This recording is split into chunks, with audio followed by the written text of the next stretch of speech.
બહુ સુંદર ભાવાર્થ કર્યો. ત્યારબાદ ભગવાનનું દાંપત્ય જીવન ચાલ્યું અને એ દાંપત્ય જીવનમાં પ્રદ્યુમ્ન મહારાજનું પ્રાગટ્ય થયું છે. પ્રદ્યુમ્ન મહારાજ એટલે સાક્ષાત કામદેવ છે.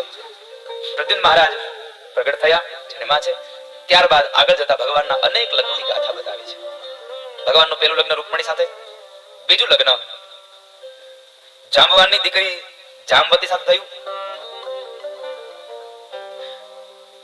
આ કથા એવી છે કે સત્રાજીત નામનો એક યાદવ અને એ સત્રાજીતને ભગવાન સૂર્યનારાયણ એક સમંતક નામનો મણી આપ્યો હતો. રોજ સવા ભાર સોનું આપે, આવું મણી. સૂરજ ઉગે અને સવા ભાર સોનું આપે અને આમ કદાચ મણી પડ્યો હોય ને તો એમ લાગે કે અહીંયા સૂર્ય આવ્યો છે.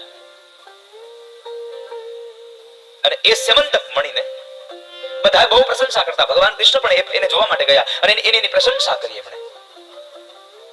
તો થોડા સમય પછી સત્રાજીતનો ભાઈ પ્રસેન એ સમંતક મણીને લઈને જંગલમાં આવી ગયો અને આ બાજુ ખબર પડી કે મણી ચોરાઈ ગયો, મણી ચોરાઈ ગયો. ભગવાન કૃષ્ણ પર આરોપ આવ્યો છે મણી ચોરવાનો. કૃષ્ણએ જ મણી ચોરી છે, કારણ કે પહેલેથી જ મથરાવટી મેલી હતી. અને આ દુનિયામાં સાહેબ આરોપ મુકતા દુનિયા જો ભગવાનને ન છોડતી હોય તો આપણે તો ક્યાંથી છૂટી જઈએ? કાળા માતાનો માનવી ક્યાંથી છૂટે આરોપમાં?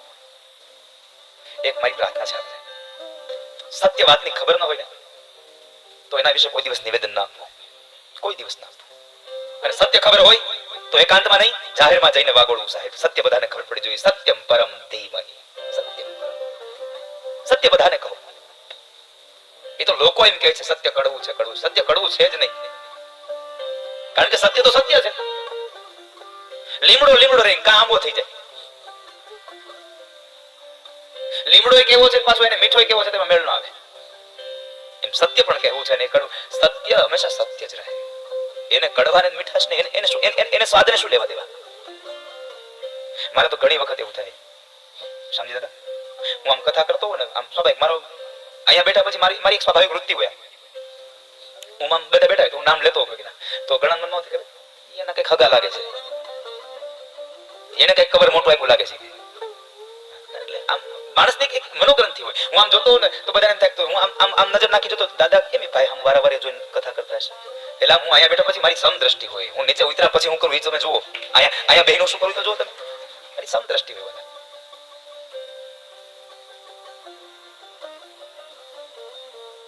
ઘણા ને મનમાં એમ થયા કરે કે દાદા આમ કેમ નામ લેતા હશે, તો મારે હું આંખી બંધ રાખીને કથા કરવી? મારે કોઈ સારા કામ કરે તેને મારે બોલવાની?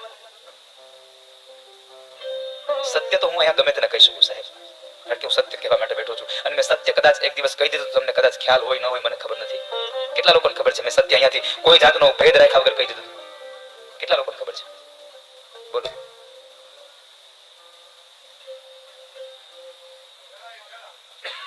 મારા પરિવારના સભ્યોને મેં કહી દીધું તમારે આગળ બેસવું તો વહેલા આવજો, છેલ્લે બે જાજો. સાહેબ આ વ્યાસપીઠ છે, અહીંયા મારો પરિવાર ન ચાલે. અહીંયા તો મારી આ ભાવભરી દુનિયા છે. જો મને મારો પરિવાર પેલો ન હોય તો આમાંથી બેઠેલા કોણ પેલા હોય મને? આ તો અહીંયાથી આનંદ કરતો હોઉં મને સાહેબ. હું ગઈકાલે મેં નતો કહેતો હો ઢેલડી, કાલે સુનિતા કાલ રાતે ક્યાં આવી ગયા તમે?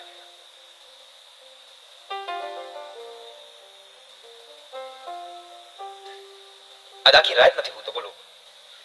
કાલ રાતે મોડા સુધી અહીંયા બેઠો, અહીંથી ગયો તો ત્યાં અધ્યયન ચાલુ છે ઘરે, અને સવારમાં 4:30 પાછું આમ જાવું તો મંદિરે. મેં કીધું હવે જો હોઈ જઈશ ને તો પછી અહીં કોઈ ઢોલ વગાડશે તો મેળ નહીં આવે, બુંદીઓ વગાડશે તો મેળ નહીં આવે.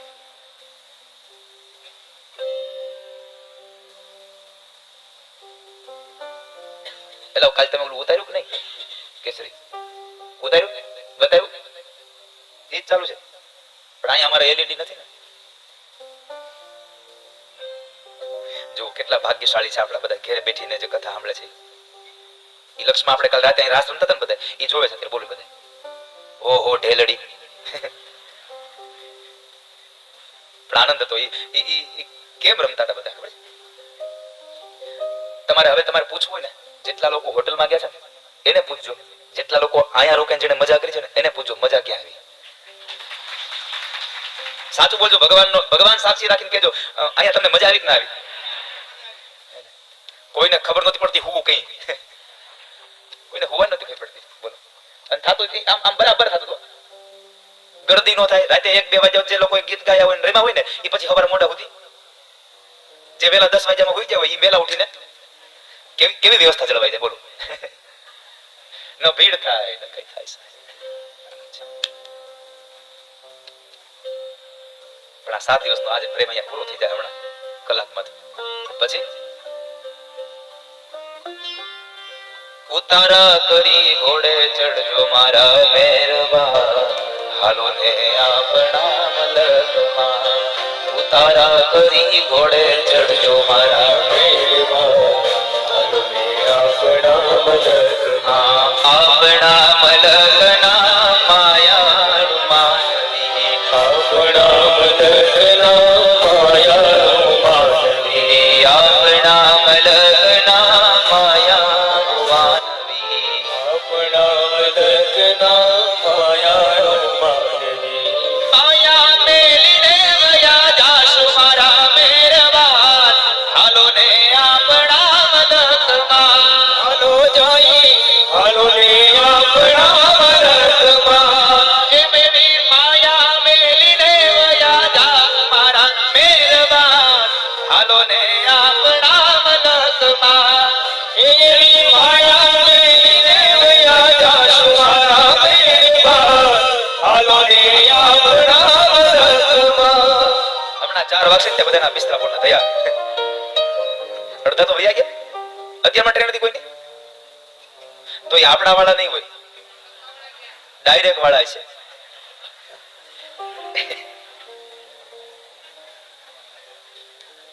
ડાયરેક્ટ વાળા વાંધો નહીં, ખૂબ સારું છે તમે આવ્યા ને.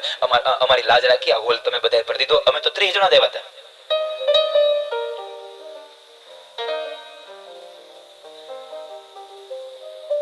સાત દિવસમાં કેટલા લોકો આવી ને કેટલા લોકો ગયા, છતાંય ખૂબ આનંદ આવ્યો, ખૂબ આનંદ આવ્યો. એટલે જ નક્કી કર્યું જો અહીંયા આટલી સગવડતા આપીને આપણને આનંદ આવ્યો હોય તો રામેશ્વરમાં તો ઢેફા માથે જ હોવાનું છે. રેતીના ઢગલા માથે ને ગોદડા મળે તો ગોદડા, અને કાંઈ ન મળે તો એક સરસ મજાનો પડ છે રામેશ્વરમાં દરિયા કિનારે. કેવી મજા દરિયા કિનારે હોવાની. આખી રાત આપણને કઈ હાલડા જ ગાય છે. હે હા,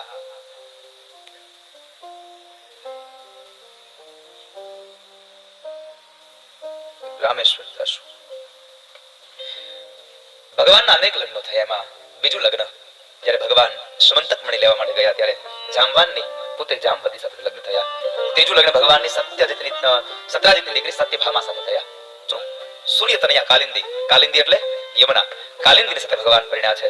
ત્યારબાદ ભગવાન સત્યને પરિણ્યા, ભદ્રને પરિણ્યા, લક્ષ્મણાને પરિણ્યા અને છેલ્લે મિત્રવિંદાને પરિણ્યા. આ 8 પટરાણીઓ ભગવાનની. અને એક ભૌમાસુર નામના અસુર પાસેથી 16100 કન્યાઓને કેદખાનામાંથી છોડાવી એટલે ભગવાનને એ 16100 કન્યાએ પ્રાર્થના કરી, પ્રભુ અમને કોણ સ્વીકારશે? હવે અમારા બાપની ઘરે હતા, રાક્ષસે અમારું હરણ કર્યું, કેદખાનામાં રાખ્યા, તમે છોડાવ્યા, હવે અમે જઈએ પણ હવે અમારો હાથ કોણ પકડશે? આપ કૃપા કરો, આપ અમારો સ્વીકાર કરો. ભગવાને 16100 કન્યાઓનો હાથ સ્વીકાર કર્યો અને ભગવાનના લગ્ન થયા. 16108 લગ્ન ભગવાનના થયા. આ કથા દિવ્ય બતાવી. ત્યારબાદ આગળ જતા ભગવાન કૃષ્ણના પુત્ર પ્રદ્યુમ્ન મહારાજને લગ્ન થયા રૂકમિની દીકરી સાથે. એટલે આમ જોવા જાવ તો મામાની દીકરી હારે પરિણ્યા. એની રૂકમિની પુત્રીનું હરણ કર્યું, એને પરિણ્યા. એને જે દીકરો થયો એ અનિરુદ્ધ મહારાજ, એને શું કહ્યું? રૂકમિના દીકરાની દીકરીનું હરણ કર્યું, એને પરિણ્યા. આ પરંપરાગત આલે હોય કે આ પ્રદ્યુમ્ન મહારાજ એમ કીધું મારા પિતાશ્રીએ જો હરણ કર્યું હોય તો મારે શું વાંધો?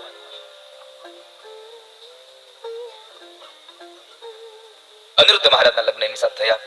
અને એ જ્યારે લગ્ન થયા ત્યારે એ લગ્નમાં રૂકમી સાથે જુગારમાં ઝઘડો થયો અને ઝઘડામાં દાઉજી મહારાજે રૂકમીને માથામાં ભૂંગળ મારી મોતને ઘાટ ઉતાર્યો. એ કથા બતાવી. ત્યારબાદ અનિરુદ્ધના બીજા લગ્ન થયા બાણાસુરની પુત્રી ઉષા સાથે.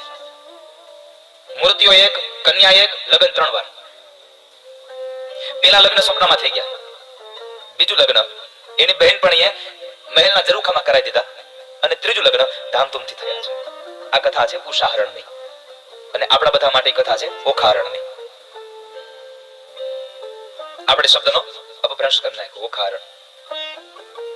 એ કથા બતાવી. અને ત્યારબાદ ભગવાન કૃષ્ણના પત્ની જામવતી, જામવતીનો દીકરો સાંબ અને સામના લગ્ન થયા છે દુર્યોધનની પુત્રી લક્ષ્મણા સાથે. સમય ધરી વ્યતીત થયો અને એ વ્યતીત કાળમાં પાંડવો રાજસુ યજ્ઞ કરવાની તૈયારી કરે. તમામ રાજાઓ જીતાયા છે પણ એક જરાસંઘ હજી જીતાયો નથી. ભગવાન કૃષ્ણને આમંત્રણ પત્રિકા મોકલી દેવર્ષિ નારદને આમંત્રણ દેવા ગયા છે. સપરિવાર સહિત પધારવાનું આમંત્રણ હતું. ભગવાન પ્રદ્યુમ્ન મહારાજને દ્વારિકાના રક્ષણ માટે રોકી અને પોતે નીકળી ગયા છે. પોતે ગયા છે. દ્વારિકા ગયા એટલે ધર્મરાજ યુધિષ્ઠિરે પ્રાર્થના કરી છે, પ્રભુ બધા રાજા જીતાયા પણ હજી જરાસંઘ હજી જીતાયો નથી. જરાસંઘે અનેક રાજાઓને પોતાના કેદખાનામાં કેદ કર્યા છે. અને એ સમયે ભગવાને લીલા કરી. ભગવાન કૃષ્ણ, અર્જુન અને ભીમસેન આ ત્રણેય બ્રાહ્મણના વેશમાં જરાસંઘ પાસે જાય છે. અને જરાસંઘ પાસે ગયા તો ત્યાં આગળ જઈને માંગવાનો વારો આવ્યો, દાન માંગવાનો. તો દાનમાં માંગ્યું, અમને યુદ્ધ આપો, અમને યુદ્ધ આપો. તો જરાસંઘ ઓળખી જાય છે કે આ યુદ્ધને માંગનાર કોઈ દિવસ બ્રાહ્મણ ન હોઈ શકે. બ્રાહ્મણ યુદ્ધ ન માંગે કોઈ દિવસ.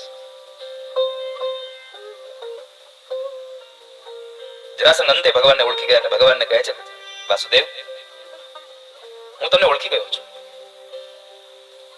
હું તમને ઓળખી ગયો છું અને તમારી સાથે યુદ્ધ નહીં કરું. તમે બ્રાહ્મણના વેશમાં આવ્યા છો, હું તમને ખાલી હાથ જવા ન દઈ શકું, પણ હું તમારી હારે યુદ્ધ નહીં કરું. હું તમને યુદ્ધ આપું છું, હું લડવા માટે તૈયાર છું, પણ હું તમારી હારે નહીં લડું, કારણ કે તમે તો કાયર છો, રણ મેદાનને છોડી અને ભાગી જનારા રણછોડ છો. તમારી સાથે યુદ્ધ નહીં કરું. અર્જુન, હું તારી સાથે યુદ્ધ નહીં કરું, કારણ કે તું ઉંમરમાં મારાથી નાનો છો. મારે યુદ્ધ કરવું હોય તો તમે ભીમસેનને કહો મારી હારે યુદ્ધ કરે. ભીમનું નામ એવું, ભીમે સીધું ભગવાન સામું નજર કર્યું. પ્રભુને કહે છે, આમાં મને શું કામ એને હોળી નાળિયેર બનાવો છો? મને શું કામ એના? ભગવાન કહે છે, ભીમસેન, ચિંતા ન કરો, યુદ્ધ કરો, નજર મારી સામે રાખજો. આમ જોવા જાવ તો જરા એટલે વૃદ્ધાવસ્થા. વૃદ્ધાવસ્થામાં કેટલી પીડાઓ, કેટલી યાતનાઓ હોય.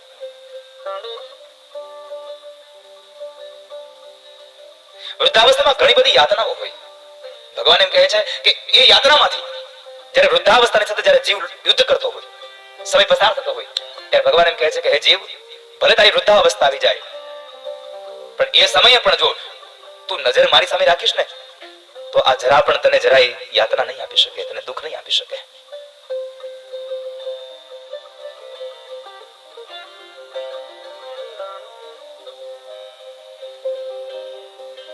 એ તને દુઃખ નહીં આપી શકે.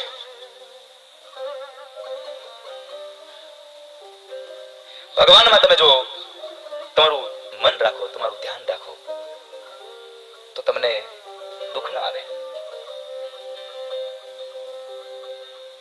ઈશ્વરમય તમારું રહે મન. અને અંતે ભગવાને જરાસંઘ અને ભીમસેનનું યુદ્ધ કરાવ્યું અને ભગવાને પોતાની માયાથી, પોતાની લીલાથી જરાસંઘનો વધ ભીમસેનના હાથે કરાવ્યો. ભીમસેનના હાથથી વધ કરાયો જરાસંઘનો. જરાસંઘનું જે રાજ્ય હતું ભગવાન ન લઈ લીધું. ભીમસેનને પણ ના પાડી દીધી કે આપણે રાજ્ય નથી લેવું. રાજ્યનો અધિકારી બનાવ્યો જરાસંઘનો દીકરો સહદેવ, એને રાજગાદી બેસાડી દીધો. પણ જરાસંઘ કહે છે ના, ભીમસેન કહે છે ના, મુગટ તો લઈ જાવ છે. ભગવાન ના પાડી છતાં પણ લીધો. અંતે શું થયું?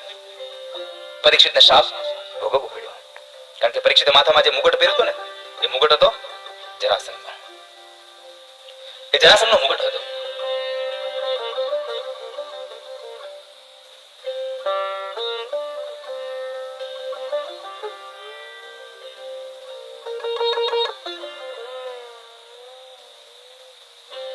સહદેવને ગાદીએ બેસાડ્યો અને અંતે અહીંયા રાજસુ યજ્ઞમાં આવ્યા છે. રાજસુ યજ્ઞમાં સભા ભરાણી છે. એક પ્રશ્ન આવીને ઉભો રહ્યો.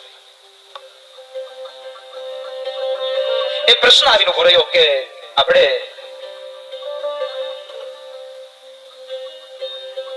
અગ્રપૂજા કોની કરશું? કોઈ કહે છે આખી સભા ભરી છે, સભામાંથી કોઈ કહે છે આપણે ઇન્દ્રની અગ્રપૂજા કરીએ, વરુણની કરીએ, સૂર્યની કરીએ, ચંદ્રની કરીએ. અનેક અનેક દેવતાઓના નામ આવ્યા, પણ એમાંથી એક નવયુવાન ઉભો થયો અને કહે છે કે આ રાજસુ યજ્ઞમાં જો અગ્રપૂજાને લાયક કોઈ હોય તો એકમાત્ર દ્વારિકાવાળા ભગવાન કૃષ્ણ છે. આના સિવાય કોઈ અગ્રપૂજાને લાયક નથી આ સભામાં. તમામ વ્યક્તિઓને આ પ્રસ્તાવ બહુ ગમ્યો, પણ એક બીજો ઉભો થયો. ગોવાળિયાની અગ્રપૂજા ન હોય, એ ચોરની અગ્રપૂજા ન હોય, કોઈકની સ્ત્રીના હરણ કરી જાય એની અગ્રપૂજા ન હોય. આ કોણ હતો? શિશુપાલ. પરણવા ગયો તો ખાલી હાથ પાછો આવ્યો. બળતરા બોલતી હતી. અને એ સમયે અંતે શિશુપાલ ભગવાનને ગાળો દે છે. યાદવો સાવધાન કર્યો, ભગવાને ના પાડી. યાદવો તમે ચિંતા ના કરો, મારે અને શિશુપાલને એક હિસાબ નક્કી થયેલો છે, તમે ચિંતા ના કરશો. શિશુપાલને કહ્યું, શિશુપાલ 100 અપરાધ માફ કરીશ, 100 ગાળને માફ કરીશ, પછી માફ નહીં કરીશું. પણ આજે આવેશમાં આવી ભગવાન એક પછી ગાળો દે 99 ગાળ સંપન્ન થઈ. ભગવાને ના પાડે છે બસ શિશુપાલ હવે રોકાઈ જા. ન રોકાયો. 100 ગાળ સંપન્ન થઈ. 101 ગાળ જે બોલવા ગયો ભગવાને સુદર્શન ચક્રને ભેદું કર્યું અને કરકમળમાંથી સુદર્શન ચક્ર ગયું. વળી સભામાં શિશુપાલનું મસ્તક ધરથી અલગ કર્યું. ભગવાને શિશુપાલનો વધ નહીં, ભગવાને શિશુપાલનો ઉદ્ધાર કર્યો છે. જય અને વિજયનો છેલ્લો અવતાર. જય વિજયના કેટલા અવતાર? 3 અવતાર. ભગવાનના કેટલા અવતાર? 4 અવતાર. જય અને વિજયનો પહેલો અવતાર હતો હિરણાક્ષ અને હિરણ્યકશ્યપુ. હિરણાક્ષને મારવા માટે ભગવાન વરાહનું પ્રાગટ્ય થયું. હિરણ્યકશ્યપુને મારવા માટે ભગવાન નૃસિંહનું પ્રાગટ્ય થયું. ત્યાર પછી બીજો જન્મ થયો રાવણ અને કુંભકર્ણ. ભગવાન રામનું પ્રાગટ્ય થયું. આનો બીજો અવતાર ભગવાનનો ત્રીજો અવતાર. અને છેલ્લો અવતાર જય અને વિજયનો શિશુપાલ અને દંતવક્ર. અને ભગવાનનો ચોથો અવતાર હતો કૃષ્ણ પરમાત્માનો. શિશુપાલનો ઉદ્ધાર કર્યો ભગવાને. ત્યારબાદ યજ્ઞ સંપન્ન કરાયો. આ બાજુ જ્યાં જોવે છે તો દ્વારિકામાં શાલ્વએ ચડાઈ કરી છે.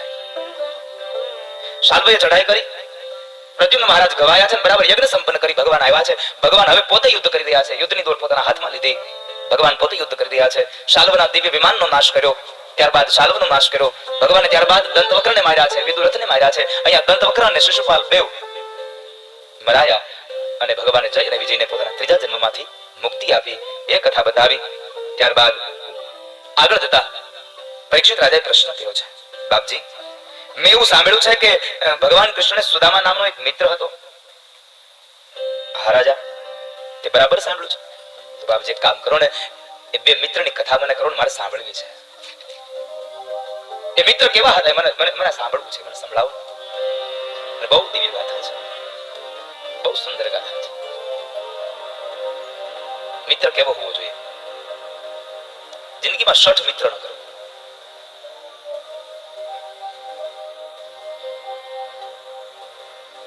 સાંભળ રાજા, જ્યારે ભગવાન શાંતિપુની ઋષિના આશ્રમમાં અભ્યાસ કરતા એ સમયે પોરબંદરનો એક સુદામા નામનો એક બ્રાહ્મણ ભગવાનનો મિત્ર છે.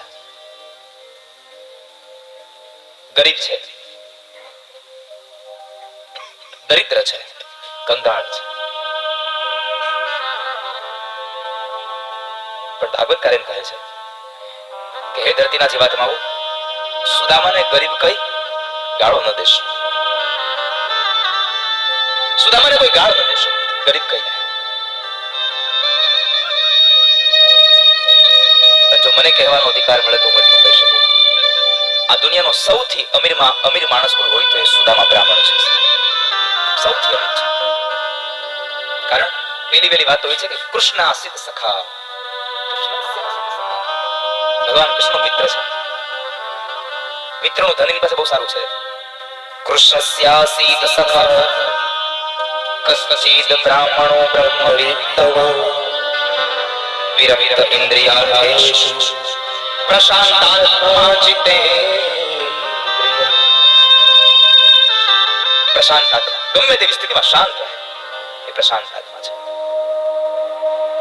શાંતાકારમ કદાચ ઉગ્ર બની શકે, પ્રશાંત આત્મા ન બની શકે. પ્રહલાદ ચરિત્ર જુઓ. ભગવાન વિષ્ણુ ક્રોધે ભરાયા, પણ પ્રહલાદની ઉપર કેટલી આપવીતી આવી.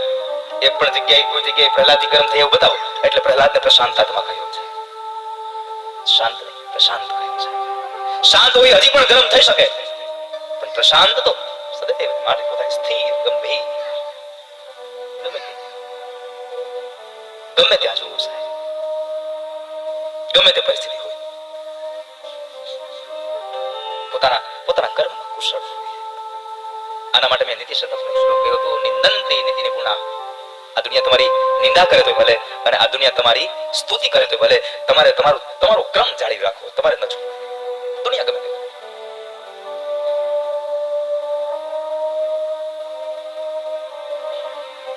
માનવ.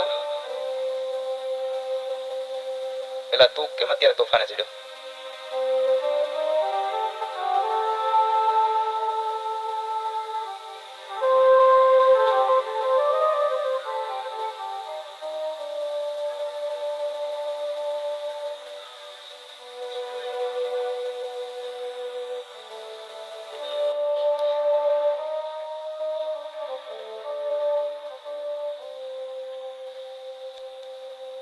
સુંદર ગાથા સુદામ ચરિત્રની.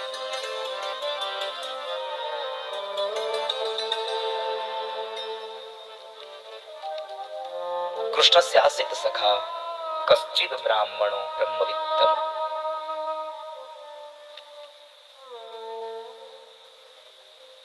રહેવા માટે નથી ઝૂંપડું, જમવા માટે નથી જુવાર, પહેરવા નથી કપડા. સુશીલા નામની પત્ની, 2 બાળકો, છતાં પણ આ દુનિયામાં અમીરમાં અમીર માણસ સુદામા બ્રાહ્મણ છે.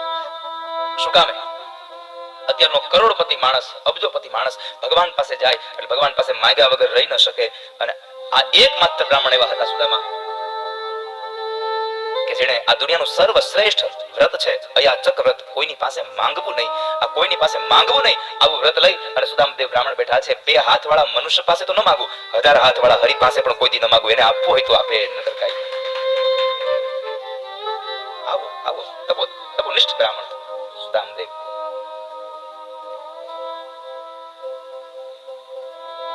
એક વખત ના બન્યું એવું,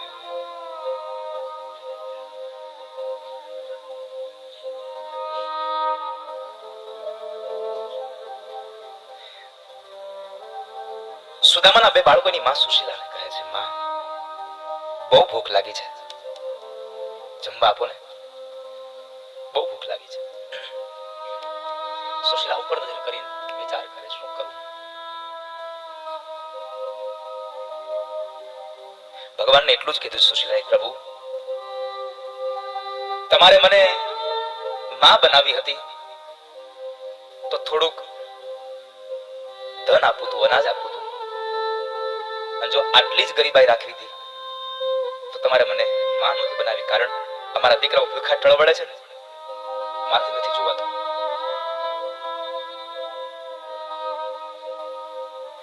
આવી ગંભીર પરિસ્થિતિમાં પણ કોઈ દિવસ સુદામદેવે ચિંતા નથી કરી.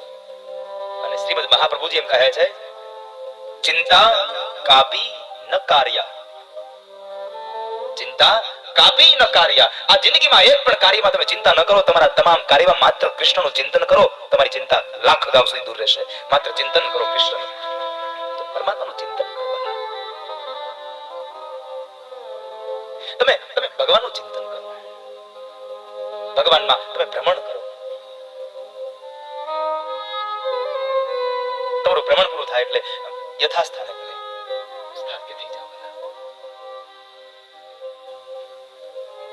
પણ તમે ચિંતા કાપી ન કાર્ય, ચિંતા ન કરો. તમે જુઓ સનત કુમાર સદૈવ શું કરતા? ભ્રમણ જ કરતા. ભગવાનના નામમાં સદૈવ ભ્રમણ કરે. ક્યારેક ક્યારેક બધા સંત કુમારો સાથે હોય, ક્યારેક ક્યારેક એકલા એકલા. ભ્રમણનો મહિમા છે સાહેબ. અહીંયા સુદામદેવ બ્રાહ્મણ ચિંતા કાપી ન કાર્ય, ચિંતા કાપી.